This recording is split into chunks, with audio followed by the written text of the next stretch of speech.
Hello and welcome to another exciting episode of Africa Updates, reaching you from Trust Television, Abuja in Nigeria. And I am your host, as usual, Chiamaka Nwanfor. It's going to be a very wonderful conversation we're going to be having today, and we'll dive right into it when we come back from this short break. Welcome back to Africa Update on Trust Television. And this week we're going to Ghana, where we'll be finding out why the word Galamsey is trending. Now, in case you don't know what Galamsey is, a Galamsey is actually derived from the phrase gather them and sell, and it's a local Ghanaian parlance that means illegal small-scale gold mining. In Ghana, Galamsey is prevalent in areas such as Takwa, Noswem, and Memphis East, Ababa in the western and Ashanti regions of Ghana, respectively. Now, this year, it's been trending a lot. 2024, it's been trending. It continues to be a major environmental and socio-economic issue in Ghana, severely damaging natural resources and public health. Now, illegal mining activities have polluted key rivers like the Pra, Ankobra, and Birim with harmful chemicals such as mercury and cyanide, making water unsafe for consumption and farming. This pollution undermines food security, agriculture, and local economies dependent on clean water and fertile land. The destructive impact extends to multiple sectors, including agriculture and fishing, as fertile land is rendered barren and aquatic habitats are destroyed. So many things are happening there. Now, to address this, the government has increased efforts to crack down on illegal mining. However, experts warn that banning Galamsey outright without offering alternative livelihoods could exacerbate poverty in affected communities. Sustainable solutions like responsible mining practices, water detoxification, using bioremediation, and skills training in eco-friendly sectors such as agriculture and tourism have been proposed. This multifaceted problem requires long-term solutions, balancing environmental protection with the economic needs of the communities involved. It's quite a very robust conversation that we're having there, and we're going to have somebody joining us from Ghana. His name is Nwanfor Boateng. He's the Deputy Head of News, Channel 1 TV CTFM, and he's going to be joining us to give us more insight on what's really happening.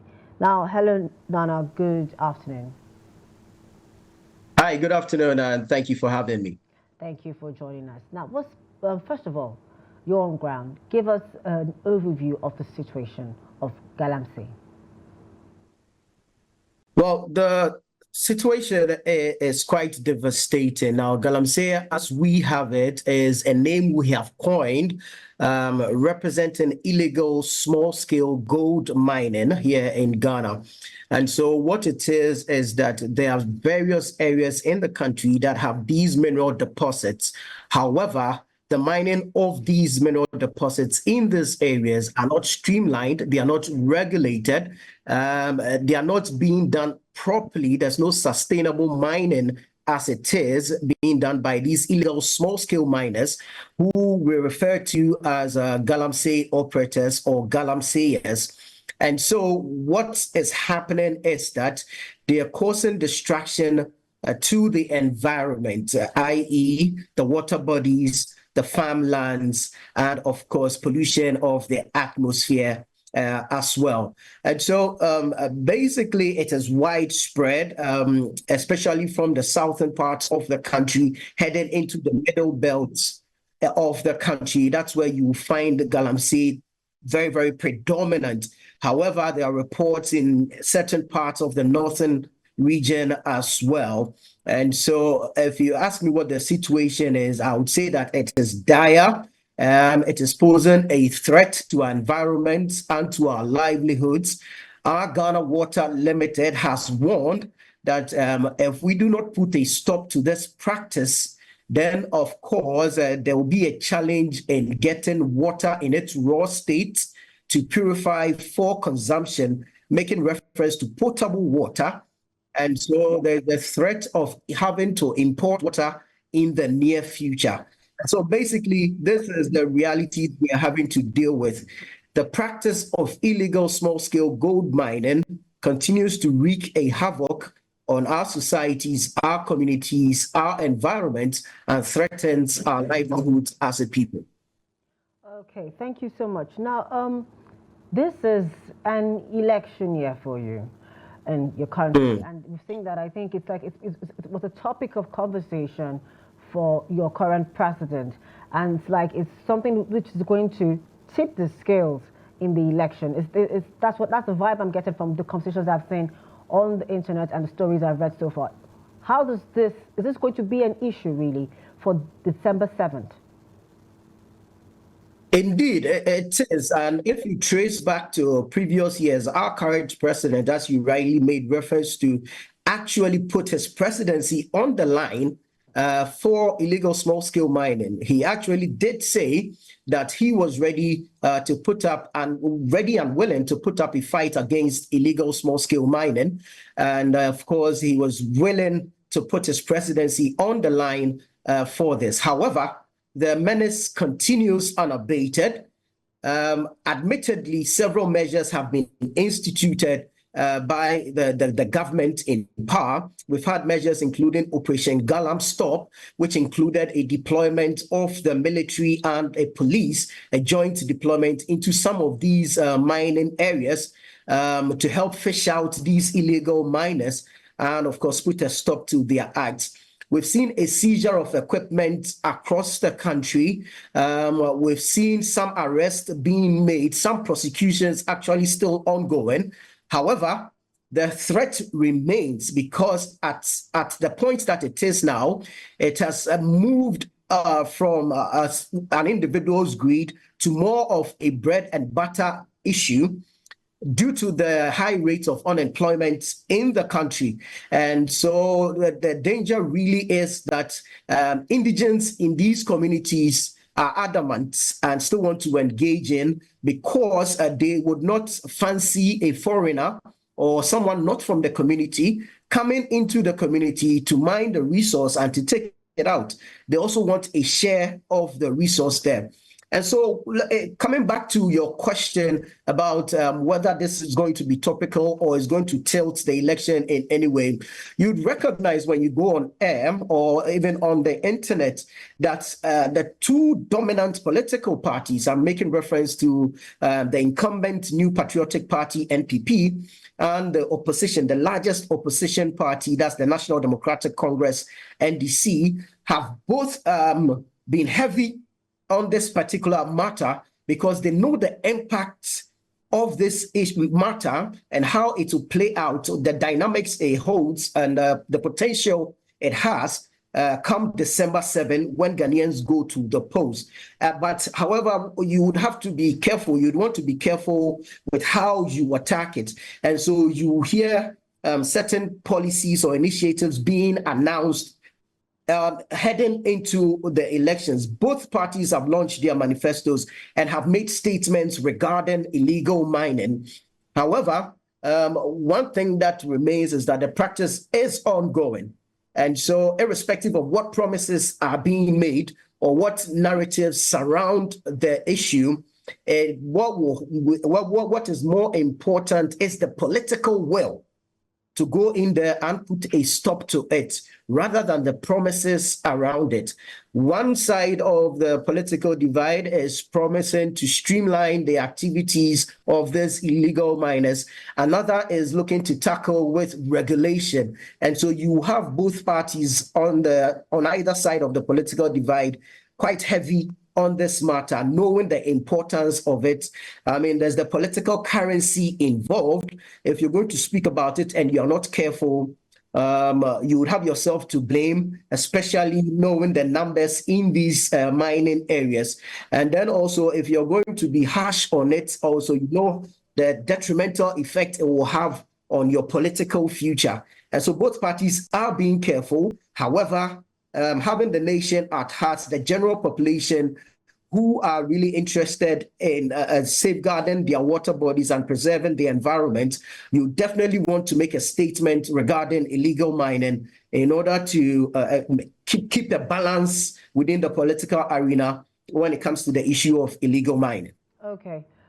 So the current governor decided to go about by cracking down on illegal mining. Now, these local communities, I remember just you just, a few while back now, you just talked about the indigents not wanting foreigners. So they want to do this now. But how are they, and how have they perceived this crackdown on Galamsey, especially in terms of impact on livelihoods? Well, thank you. This crackdown hasn't worked. And it hasn't worked because if you go in there and arrest 100 people, 200 more will come back to the site. Because as I stated earlier, it is now a bread and butter issue. There's unemployment in these areas, high unemployment in these areas. And so to see a foreigner, for want of a better word, come in to mine a resource that we own, then of course we will resist and want to engage in it.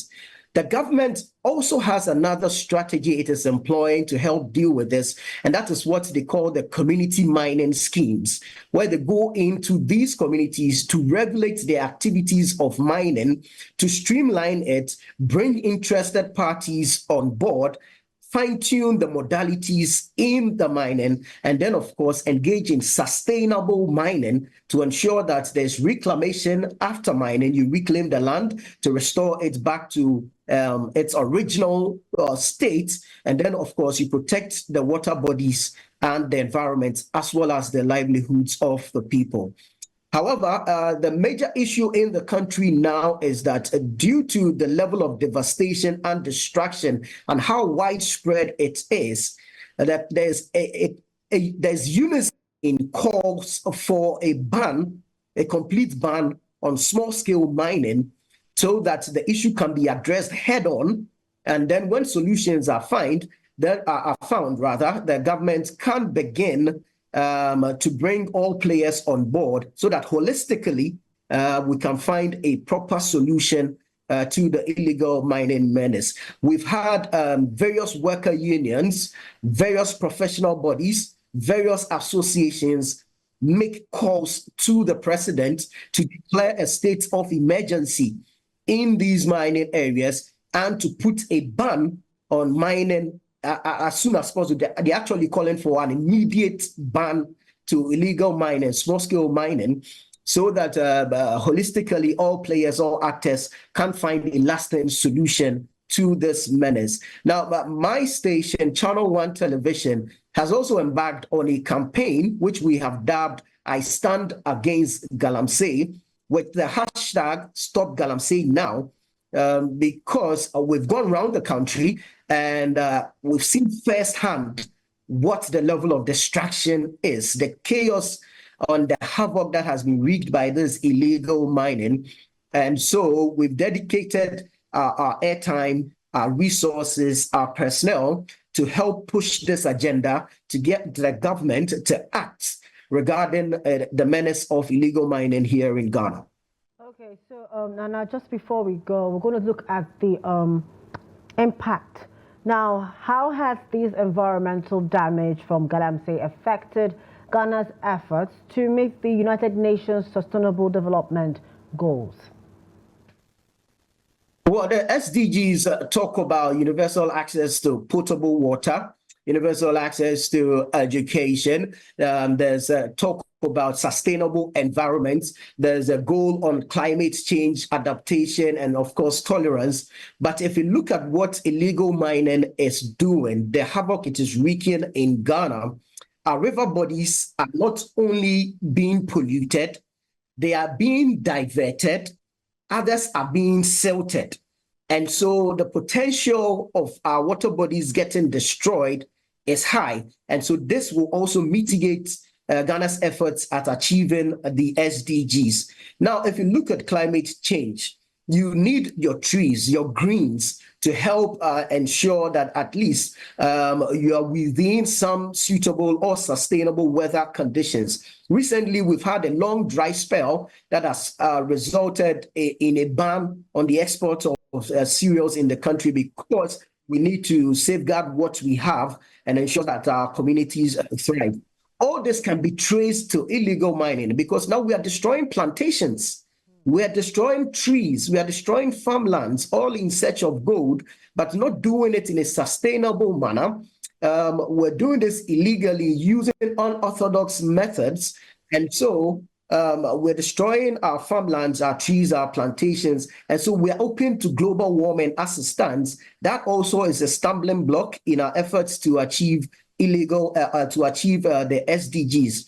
Now, if you look at the chemicals that are being used for the illegal mining, there's cyanide, there's lead, there's mercury, and they're just being thrown about in there. So it's going into the soil, one, it's going into the water, two, and it's destroying farms and trees alike. And so pretty shortly, as I established earlier, we would have a difficulty in accessing potable water in the country. We'll have a difficulty accessing food. And so we have on our hands a water crisis, a looming food crisis, a looming global warming crisis, and of course, the environmental degradation that we've spoken about as a result of the destruction being caused by illegal mining. So if you ask me, really, illegal mining sets us back in our efforts to achieve the sustainable development goals. All right, thank you so much. Thank you so much for joining us on Africa Update today, Nana Boateng.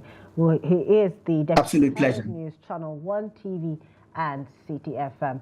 Hopefully, we'll have you maybe in a few weeks' time to discuss preparations for December 7th and what's happened in Ghana subsequently. Thank you so much, Nana. Thank you, too. I look forward to it. All right, then.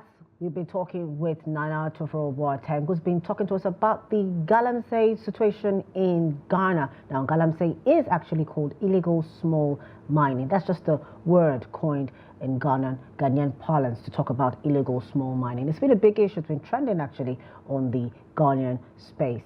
Now, before we go on the short break, when we come back, we're going to be looking at what's happening in Zimbabwe and Gabon. Do stay with us. Welcome back. Thanks for staying with us here on Africa Update, reaching you from Abuja, Nigeria's capital, on Trust Television. Now, over to Gabon, where the former president, Bongo Ondimba, has announced his decision to definitely quit politics and called for the liberation of his wife and his son, Sylvia and Nuruddin Bongo, at the end of their torture. African News has more.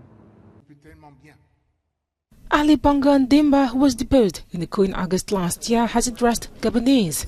In an open letter, the former president announced his decision to definitely quit politics and called for the liberation of his wife and his son, Sylvia and Nuruddin Bongo. Both have been detained and indicted following the fall of the Bongo dynasty. In the letter circulated in the media Wednesday, Bongo admits inadequacies and pleads for national reconciliation. The substance of his message is not genuine. To me, it's as his regret is calculated. If he were truly sincere, he would ask for the liberation of people he jailed while president.